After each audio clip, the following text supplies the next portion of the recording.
Assalamu alaikum. This is Tuli Komalika Das welcoming you all to news at 5 p.m. on BTV and BTV World.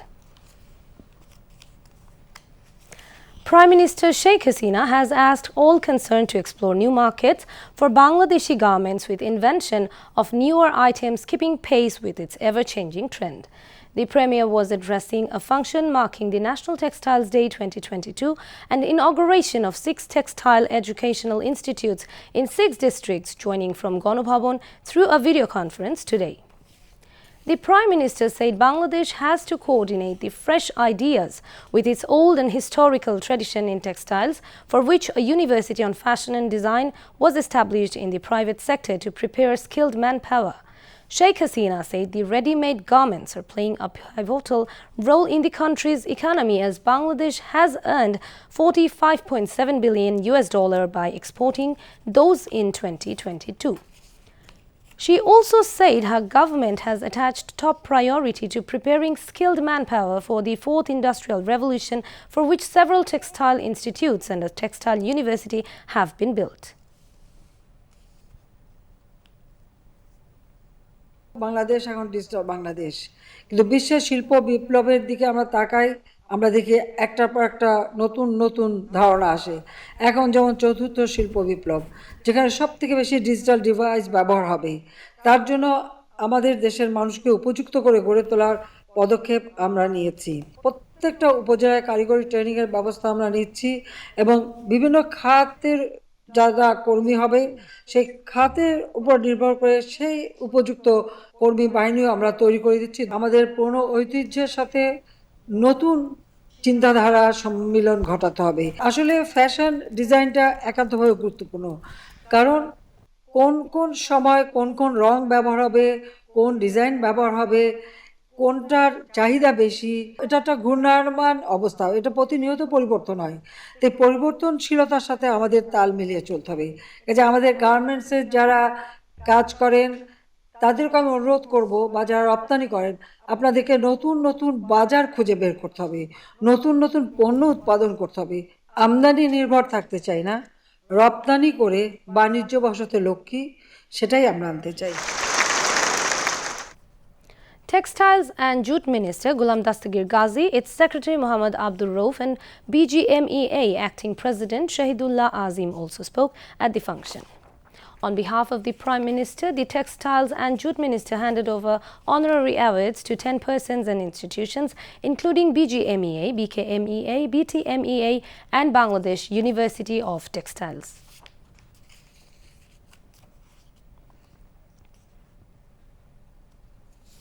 Families of 316 freedom fighters in Norail are getting houses at Bir Nibash, a housing project for the freedom fighters. Prime Minister Sheikh Hasina will virtually inaugurate the Bir Nibash of 5 districts, including Norail, tomorrow. Every Bir Nibash has 2 bedrooms, 1 drawing room, 1 dining room, 1 kitchen, 1 baranda and 2 bathrooms. The housing project is being constructed with a cost of 13 crores 24 lakh taka. The Ministry of Liberation War Affairs has already constructed 87 houses under the project. The government will bring all freedom fighters across the country under Bir Nibash to remove the housing problems of the valiant freedom fighters. Awami League General Secretary and Road Transport and Bridges Minister Ubaidul Qadir has said BNP is now observing March program as it has lost the way in fear of defeat in elections. He said this while distributing Musharraf Fazilatun Nisa Foundation scholarships at his constituency in Noakhali's Kompaniganj today. Calling upon leaders and activists of the Awami League to remain united, Ubaidul Qadir said unity is the power of the party. He said that no power can defeat the Awami League in polls if it remains united.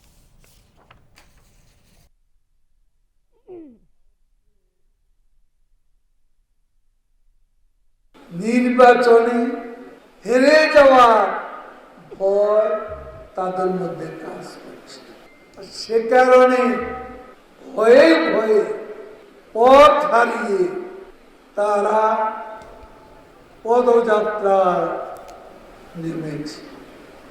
আজকে একটা কথা মনে রাখবেন, আন্দোলনে public না থাকলে সেটা আন্দোলন নয়। আন্দোলনে মানুষ থাকতে হবে।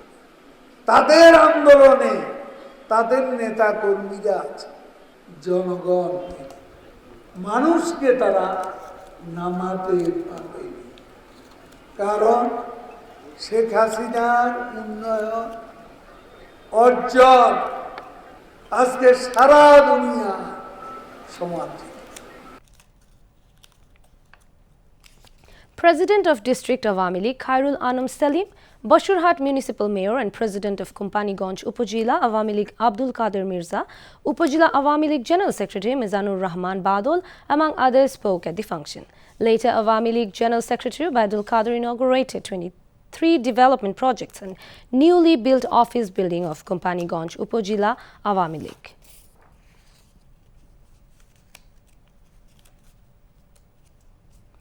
Information and Broadcasting Minister and Awami League Joint General Secretary Dr. Hassan Mahmood has said the Press Council will publish a list of genuine journalists with the help of representatives from different journalist organizations to stop unprofessional journalism. He said this at a discussion marking Press Council Day organized by Bangladesh Press Council today. Dr. Hassan Mahmood said freedom of the mass media and its expansion are intertwined with the expansion of the state. আমরা Facebook page খুলে সেটিকেও একটি online মাধ্যম হিসাবে প্রচার করা হয় এবং সেখানে যারা কাজ করে সেটার সাথে যারা সংশ্লিষ্ট তারা সবাই আবার সাংবাদিক পরিচয় দেয়। এতে করে প্রকৃতপক্ষে কোনটা সংবাদ মাধ্যম এবং কে সাংবাদিক এটি একটা বিরাট বিভ্রান্তি তৈরি হয়েছে। এই বিভ্রান্তি নিরসনের লক্ষ্যে আমাকে সাংবাদিক সংগঠনগুলো বহুবার অনুরোধ জানিয়েছে বিভিন্ন অনুষ্ঠানে। তো আমি জানি সরকারের পক্ষ থেকে যদি এই সাংবাদিক নিবন্ধনের কাজ করা হয় তাহলে সেটি সমীচীন হবে না, এটি নিয়ে নানা প্রশ্ন দাঁড়াবে। সেজন্য আমি বলেছি যে যেহেতু সাংবাদিকরাই প্রেস কাউন্সিলের সদস্য, সংবাদ মাধ্যমের যারা কর্তা ব্যক্তি তারা সদস্য এবং সেখানে এটা একটা কোয়াসি জুডিশিয়াল বডি এবং সেটির প্রধান হচ্ছেন একজন অবসরপ্রাপ্ত সিনিয়র সুপ্রিম কোর্টের জজ, তারা যদি এই নিয়ে উদ্যোগ নেয় তাহলে আমরা সেখানে সহযোগিতা করব। তারা একটি উদ্যোগ নিয়েছে, তা আমি আশা করি সাংবাদিক সংগঠনগুলোর সাথে আলাপ আলোচনা করে সাংবাদিকদের যে নানা সংগঠন আছে তাদের সাথে বসে সাংবাদিকদের একটি তালিকা যদি প্রণয়ন করা হয় অন্তত, তাহলে কারা তালিকাভুক্ত কারা তালিকাভুক্ত নয় সেই বিষয়টি অন্তত দাঁড়াবে এবং সেটি সাংবাদিক সংগঠনগুলোর কাছ থেকেই সহযোগিতা নিয়ে করা বাঞ্ছনীয়।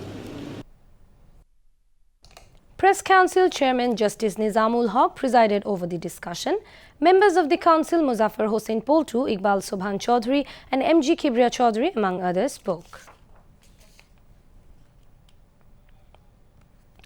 Today is Pohela Phalgun, the first day of Bangla month Phalgun. The spring or Boshanto begins on the first day of Phalgun.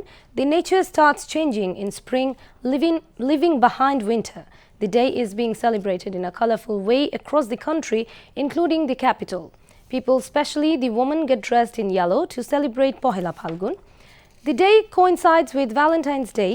People from all walks of life have come out of their homes to celebrate the auspicious moment, thronging Dhaka University campus, Omar Ekushe Book Fair and other places in the capital.